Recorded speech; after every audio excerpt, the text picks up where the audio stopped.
Oh, you're still wondering why Star Wars sucks. Sorry, this is a post edit. I just have to say YouTube does not like it when you attack major corporations because that's where the bread is buttered. So please subscribe and like this video. Share it with your friends and it will be greatly appreciative. Thank you.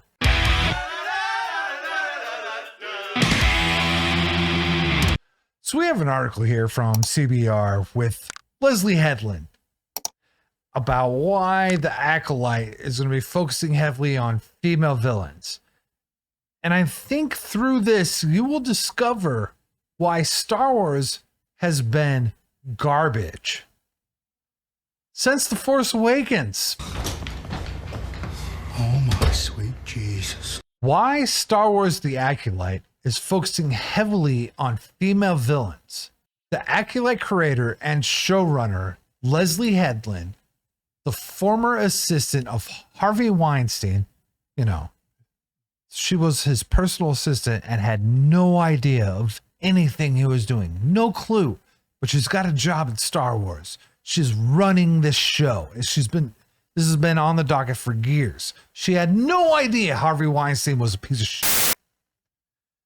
But she recently explained why the upcoming Star Wars streaming series focused heavily on its female villains.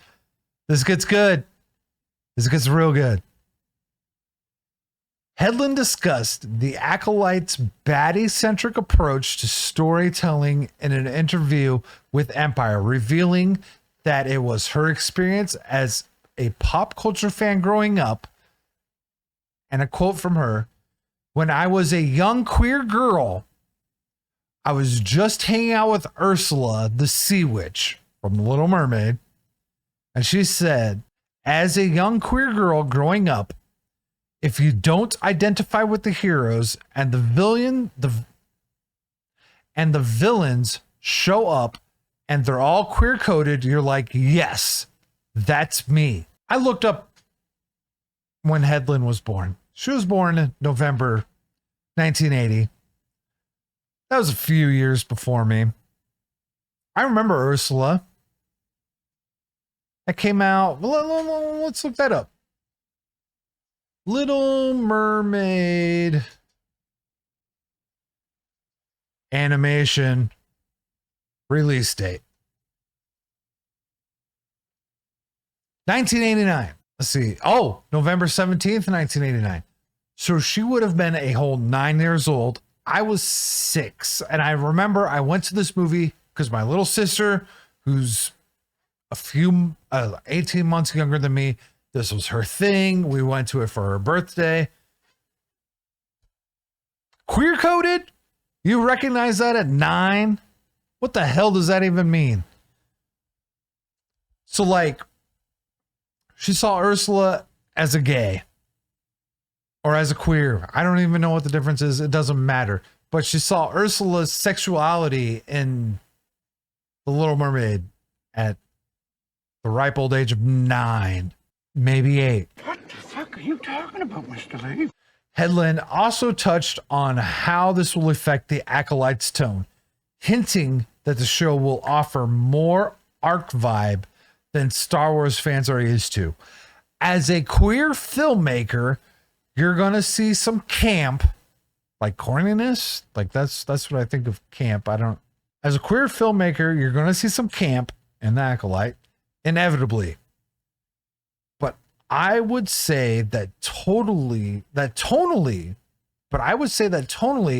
our references are darker, she teased. This is why Star Wars sucks. It's all about identity politics. That's all this woman cares about. She's like, I am writing this story because I was gay. I was queer at the age of 9. 1989, and Ursula was queer, and I really connected with Ursula. I loved how Ursula was able to manipulate The Little Mermaid. I love how Ursula was able to manipulate Ariel and try and make her way and gain power, and just with the short haircut and everything. Ursula was something that I was able to connect to. because she was queer coded. Disney sucks. Star Wars is garbage. Let's see what else they have to say. The showrunner discussed the Acolyte's more morally ambiguous spin on... Morally ambiguous. No, Star Wars was about good versus evil. It was never meant to be ambiguous. Something. No, enough of my shit. Morally ambiguous spin on the Star Wars franchise in previous interview, noting that she took her cues from 1999's The Phantom Menace. This is yeah. Specifically, she singled out the film's portrayal of Jedi Order as being more fallible than previously assumed, as something that the Acolyte will explore in greater detail. I know what she's talking about. She's talking about when Obi-Wan was like, we're not perfect. Yeah, no one's perfect. But you know what? There's still good versus evil. There is a very good definition within the Jedi versus the Sith. And who was actually trying to serve the person? Did the Jedi get in their own way? Yes, but what human doesn't? This is life. Whereas the Sith never get in their own way because they don't blame themselves for anything. They don't see any fault in themselves, just like a bad person would. When you don't see fault in yourself, you're the problem. Specifically, she singled out the film's portrayal of the Jedi Order as being more fallible than previously assumed, as something that the Acolyte will explore in greater detail. The Jedi really think they're right. No, that's the point, is like they're willing to admit and grow as any good human being would. And George tells us that they're wrong. No, he didn't. No, he didn't say that they were wrong. They admitted that they weren't right about everything. They were like, okay, we might have missed certain points. Just like any person who's trying to be the best version of themselves. Like, I'm not perfect. Look, 2020 is in my name because I have an obsession with perfection. But I know that that's damn near impossible.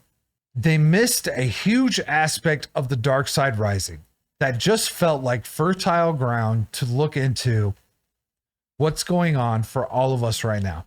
Look,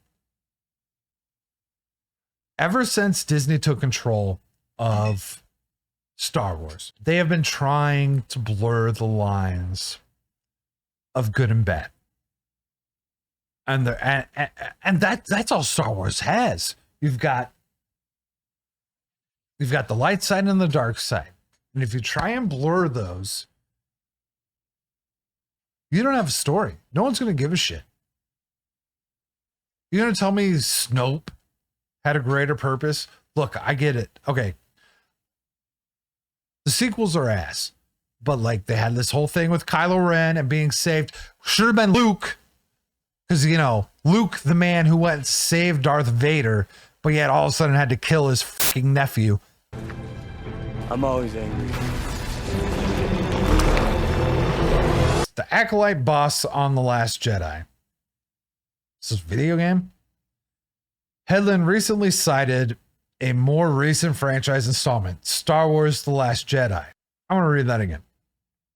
Headland recently cited a more recent franchise installment, Star Wars The Last Jedi, as an influence on the Acolyte story. The Last Jedi sucked. That's when we found out that Luke was going to go kill his fucking nephew because he thought he might be a bad guy. Yet this Luke character, Luke Skywalker, had so much faith in his dad, who was so far gone. His dad was gone technically before he was even born. He was dark side and everything. But yet he had so much faith that he could save Darth Vader, his father, who he didn't even know his name of. He just knew it was Darth Vader. He didn't know he was Anakin Skywalker. We didn't even know that until years later. But he could save his father.